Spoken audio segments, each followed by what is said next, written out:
Praise the Lord.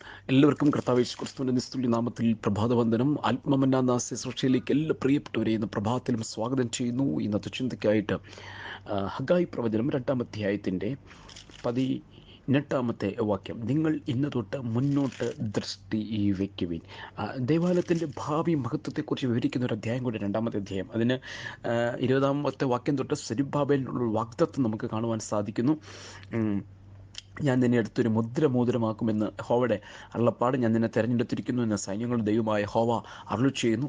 അപ്പോൾ അതിനു മുൻപ് ദൈവജനത്തോടും ദൈവ ആലയത്തോടുമുള്ള ബന്ധത്തിലുള്ളൊരു ആലോചന കൂടിയാണ് 18-ാമത്തെ. നിങ്ങൾ ഇന്ന് തൊട്ട് മുന്നോട്ട് ദൃഷ്ടി വയ്ക്കുവിൻ. എന്നാൽ ദൈവജനം നോക്കിക്കൊണ്ടിരുന്ന പുറകോട്ട് നോക്കി കടന്നു വന്ന സ്ഥലങ്ങളെയും കടന്നു വന്ന പാതകളെയും ഇനി അവർ അനുഭവിച്ച വേദനകളും കഷ്ടങ്ങളും ഞെരുക്കങ്ങളും യുദ്ധങ്ങൾ ഇതിനെക്കുറിച്ചൊക്കെ ഓർത്തോർത്ത് ജനത്തിൻ്റെ മുന്നോട്ടുള്ള കാഴ്ചപ്പാടുകൾ നഷ്ടപ്പെട്ടിരിക്കുന്ന ഒരു സമയത്ത് ആലോചനയായി അതേ പ്രവാചകനിലൂടെ ദൈവത്തിൻ്റെ ആത്മാവ് ഇടപെടുക, നിങ്ങൾ ഇന്നു തൊട്ട് മുന്നോട്ട് ദൃഷ്ടി വയ്ക്കുവിൻ. എത്ര പേർക്ക് ധൈര്യത്തോടെ വിശ്വാസത്തോടെ ഇന്ന് പ്രഭാതത്തിൽ ഒന്ന് പറയാൻ കഴിയും, ഞാൻ മുന്നോട്ട് ദൃഷ്ടി വയ്ക്കും?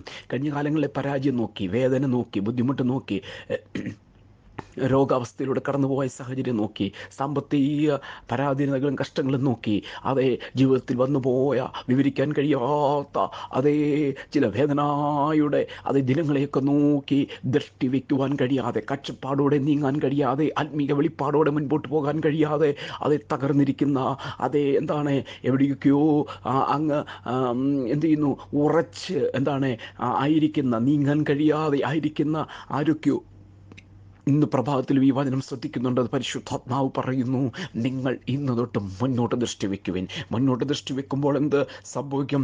വിത്ത് ഇനിയും കളപ്പുറയിൽ കിടക്കത്തില്ല. മുന്തിരിവള്ളിയും അത്തിവൃക്ഷവും മാതളവും ഒലിവുമരവും കായ്ക്കാതിരിക്കത്തില്ല. ഇന്ന് മുതൽ ഞാൻ നിങ്ങളെ അനുഗ്രഹിക്കുന്നുള്ള വാഗ്ദത്തങ്ങളിലേക്കാണ് നമ്മൾ കടന്നു പോകുന്നത്. അതേ പ്രിയപ്പെട്ട ദൈവജനമേ, നാം കടന്നു പോകുന്നത് ഇന്നു മുതൽ നിങ്ങളെ അനുഗ്രഹിക്കുന്ന ദൈവത്തിൻ്റെ അതേ നന്മയിലേക്ക്. കർത്താവിൻ്റെ വാഗ്ദത്തം അതാണ്. മുന്നോട്ട് ദൃഷ്ടി വെക്കണം. പുറകോട്ട് നോക്കി വന്ന അല്ലെങ്കിൽ നമ്മുടെ ജീവിതത്തിൽ സംഭവിച്ചു പോയ ചില പരാജയങ്ങൾ കണ്ടുകൊണ്ട് അതേ തല കുനിച്ചിരിക്കാനല്ല, ശക്തിയോടെ എഴുന്നേറ്റുകൊണ്ട് മുന്നോട്ട് ദൃഷ്ടി വെക്കുവാൻ പരിശുദ്ധാത്മാവ് നമ്മെ സഹായിക്കട്ടെ. ഇന്ന് തൊട്ട് ഞാൻ മുന്നോട്ട് ദൃഷ്ടി വെച്ച് ദൈവത്തിൻ്റെ അനുഗ്രഹത്തിലേക്ക് പ്രവേശിക്കും. പ്രാർത്ഥിക്കാം. പിതാവേ, വചനത്തിനായിട്ട് സ്തോത്രം. എല്ലാവരെയും കർത്താവെ സഹായിക്ക്, ശക്തീകരിക്കണം. യേശുവിൻ നാമത്തിൽ തന്നെ. ആമേൻ, ആമേൻ. കർത്താവ് നമ്മെ അനുഗ്രഹിക്കട്ടെ. God bless you in Jesus name.